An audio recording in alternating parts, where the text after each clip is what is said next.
मग आपल्याच मातीतल्या लेकीसाठी तुमची स्क्रिप्टेड शांतता का? वकील साहेब, मोठे वकील आहात तुम्ही, मग तुमच्या कायद्याची धार फक्त राजकीय भाकरी भाजण्यासाठी का निघते? लोकांची माती भडकवणं आणि प्रसिद्धीच्या झोतात राहणं सोपं असतं, पण जेव्हा पुण्याच्या नसरापूरमध्ये 4 वर्षांच्या चिमुरडीचा जीव जातो ना, तेव्हा तुमच्या सारख्या तथाकथित समाजाच्या रक्षकांचा आवाज कोणत्या वेळेत जाऊन लागतो?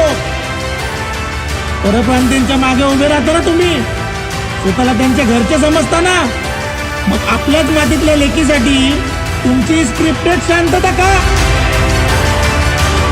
त्यांना सांगून तुम्ही लोकांची माती भडकवता, त्यांच्याकडून मुलीच्या न्यायासाठी बोलायची परवानगी मिळाली नाही का अजून?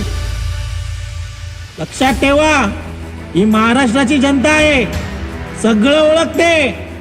प्रसिद्धीसाठी राजकारण खेळणं बंद करा आणि कधीतरी माणुसकीसाठी तोंड उघडा, कारण ज्या दिवशी लोक जाब विचारायला रस्त्यावर उतरतील ना, तेव्हा तुमच्या या ठोकेळबाज वकिलीचा आवाज कोणीच ऐकणार नाही. जय महाराष्ट्र.